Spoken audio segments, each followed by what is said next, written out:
இதில் வந்து சுபகாரியம் தடைபடுகிறது என்றால் நிச்சயமாக அவர்கள் மஞ்சள் கலர் ஜாக்கெட் பீட்டை வாங்கி அவங்க வீட்டில் மிளகாத்தூள் 50 கிராம் வாங்கி அரைத்து திருவிழாக்கு முன்னாடி 7 நாளைக்கு முன்னாடியே வைத்து அந்த மிளகாய்த்தூள் வைத்திருக்கிற அந்த புது பாத்திரத்தின் மேலே 50 கிராம் இருந்தால் போதும். அது மேலே வெறும் மிளகாய்த்தூள் தனியாக சேர்க்க வேண்டாம். அது மேலே அந்த மஞ்சள் கலர் ஜாக்கெட் பீட்டை வச்சு ஒரு நூலை போட்டு சுற்றிடணும்.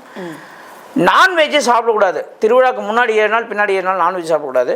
மிளகாய்த்தூளை காலை மாலை முடிந்தால் காலை மதியம் மாலை தூப தீப ஆராதனை காட்டி வழிபட்டு வர வேண்டும். அந்த மிளகாய்த்தூளை எடுத்துகிட்டு வந்து அந்த சத்ரு சம்ஹார யாகம் முடிந்த பிறகு மிளகாய்த்தூளால் அபிஷேகம் நடக்கும். அந்த அபிஷேகத்தில் கலந்து கொள்ளும்பொழுது ஒரு மாற்றம் நிச்சயமாக சுபகாரியம் நடந்தே தீரும். திருமணம் தடை உடையும். திருமண தடை கண்டிப்பாக பசங்களுக்கு படிப்பு சம்மந்தப்பட்ட விஷயம், இந்த மாதிரி விஷயம்லாம் சுபகாரியங்கள் கண்டிப்பாக நடக்கும்.